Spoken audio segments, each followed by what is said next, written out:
Good morning. Today, the President of the European Commission, Ursula von der Leyen, visiting Lithuania at the Lithuania-Belarus border. Now we are beginning the press conference of the President of Lithuania and the President of the European Commission. I would like to invite the President of Lithuania, Gitanas Nausėda, to begin.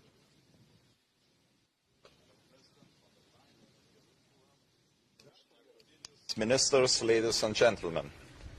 First of all, I sincerely thank you, Madam President, for coming to Lithuania today and visiting our border with Belarus, the external border of the European Union.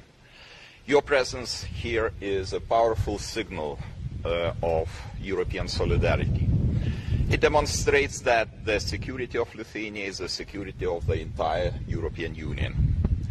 Today's meeting clearly demonstrates our shared commitment to defending the eastern border of our Union and to strengthen the resilience of Europe as a whole. Lithuania, together with Latvia, Estonia, Finland and Poland, stands at the front line of this effort. Our task is both urgent and long-term: to deter threats, to strengthen resilience and to secure borders in Europe. The Baltic Defence Line and the Eastern Shield are not only national initiatives. They are projects of common European interest. The threats we face are real: hostile combat drones, hybrid attacks, and the constant pressure of illegal migration on our borders. The SAFE instrument provides us with the means to respond. Lithuania's estimated needs amount to 8 billion euros, investments that will strengthen our national defense, fortify the Baltic Defence Line, and support Ukraine. We also highly value the Commission's initial proposal for the multi-annual financial framework, which foresees substantial financing for security and defense. We encourage maintaining this ambition across all EU instruments. I would like to underline the importance of military mobility. The swift movement of military forces and equipment across EU member states is critical. We welcome the Commission's proposal to significantly scale up financing military mobility in the next EU MFF and its ambition to further improve regulatory and procedural framework. We also discussed Ukraine. Security guarantees for Ukraine are indispensable. Military assistance must be increased and sanctions against Russia must be strengthened. 19th sanctions package must target key areas such as Rosatom, oil and gas, banking and the shadow fleet, of course. Security guarantees must be credible. A strong Ukrainian army combined with a substantial European and transatlantic presence. Lithuania is ready to contribute. Finally, Ukraine's accession to the European Union is both a strategic necessity and a moral duty. EU membership is also a security guarantee for Ukraine.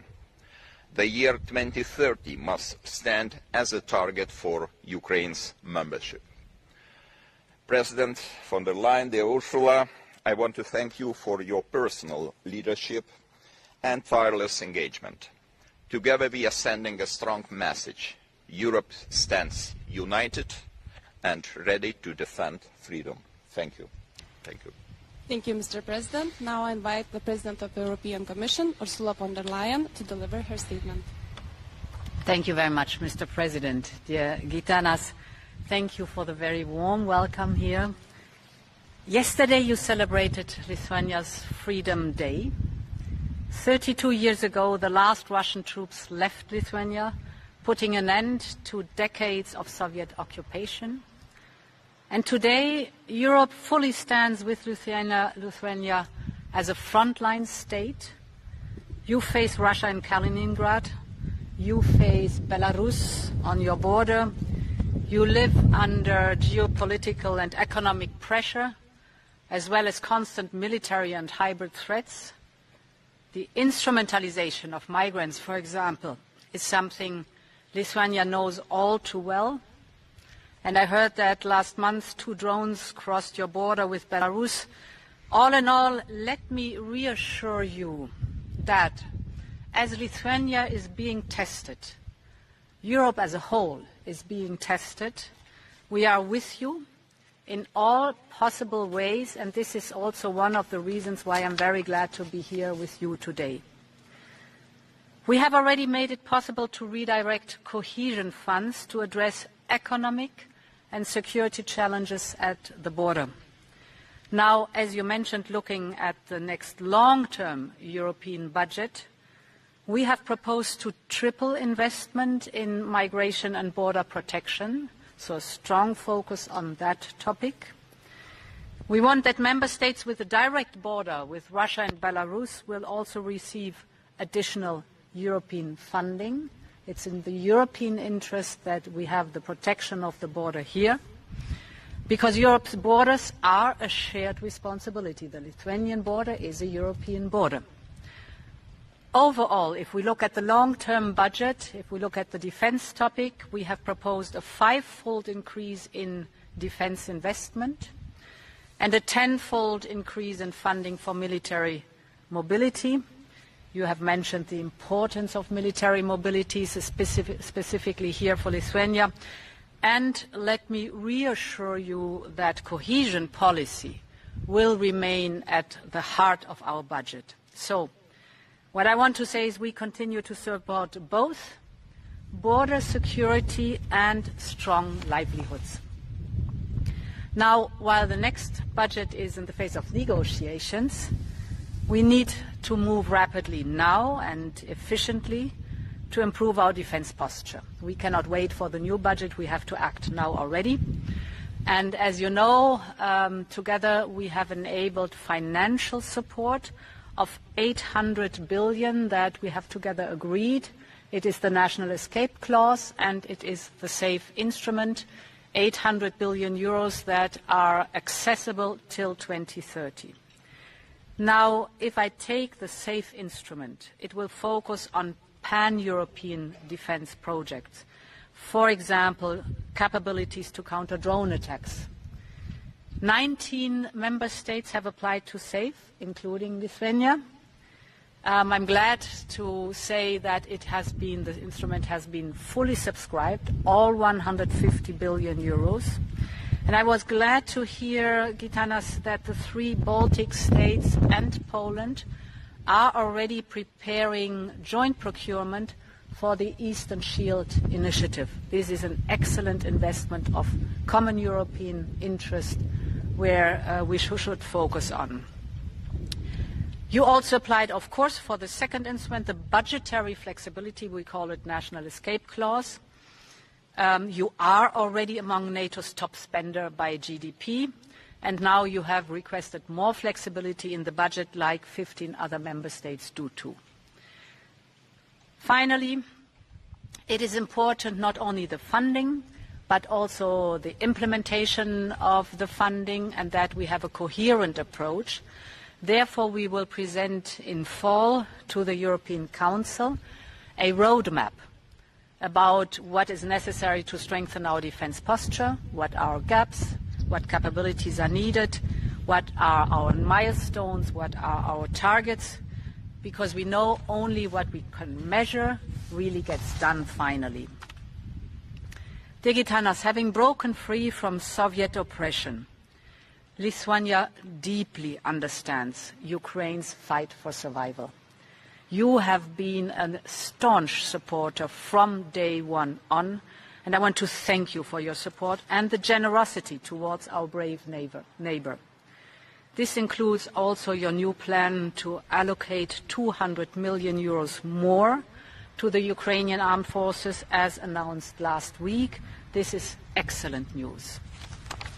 And you mentioned the security guarantees. Indeed, we are working on them together also in the coalition of the willing.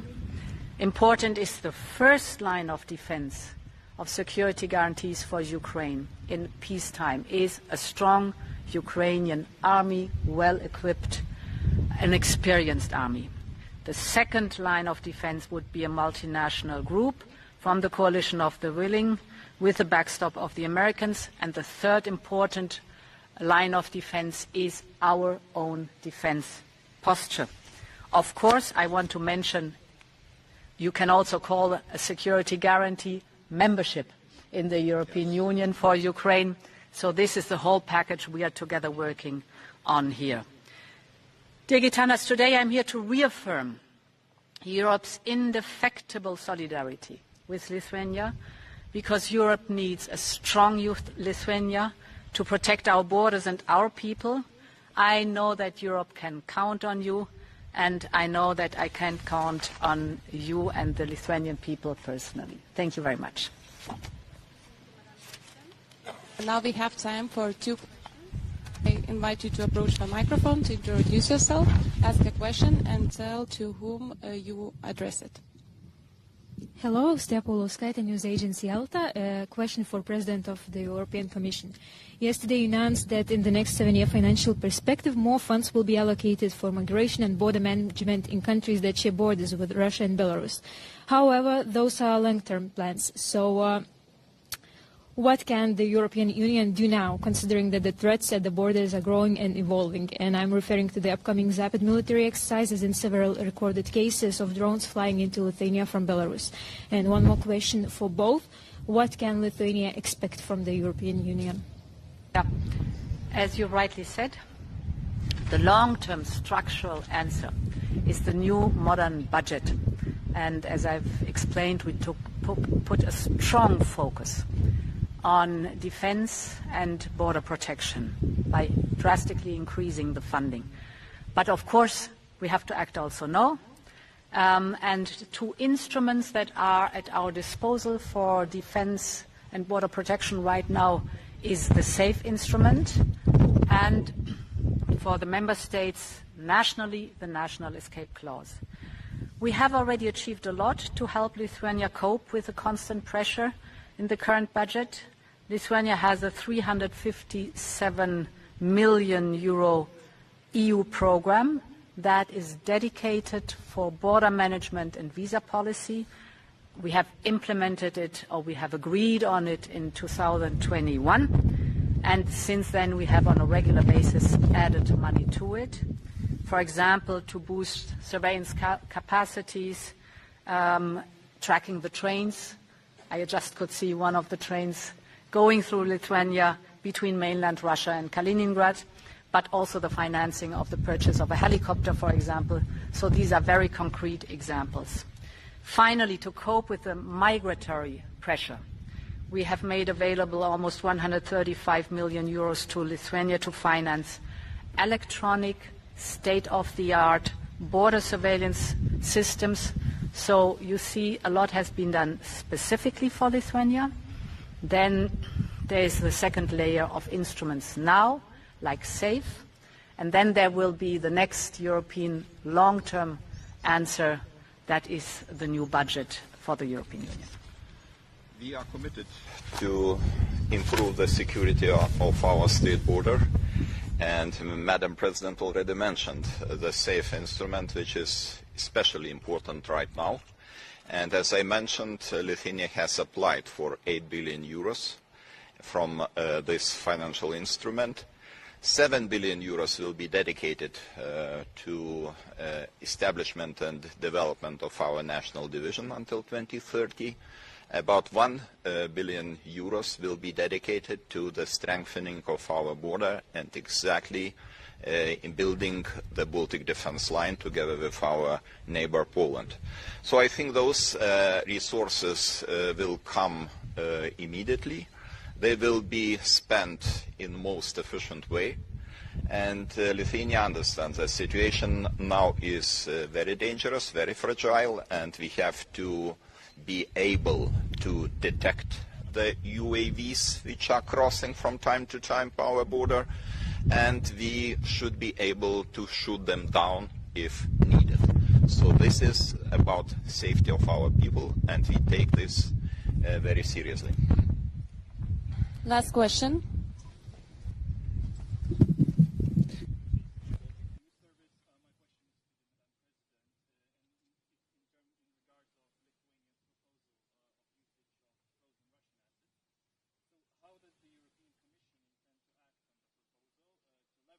frozen Russian central bank, or within.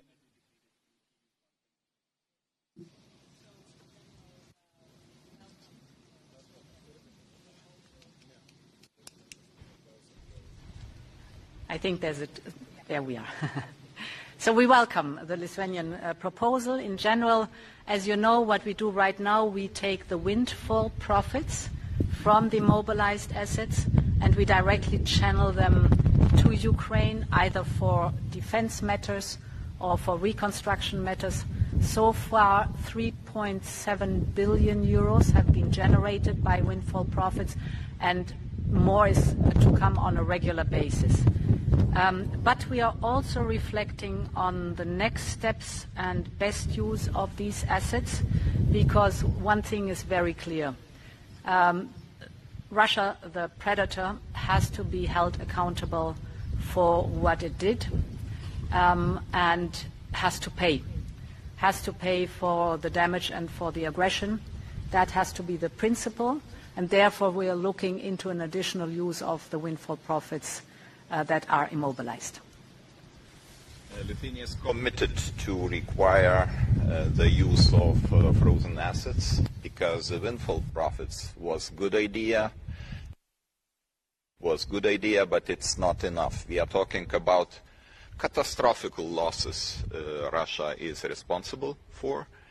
Human lives, infrastructure, buildings, transport infrastructure, and Russia, as a country who is responsible for this war, should pay. So we will be consistently trying to convince some skeptical countries which are still considering the idea of use of frozen assets, and I hope that at the end of the day we will have the final result. Good. Thank you. Thank you. Thank you.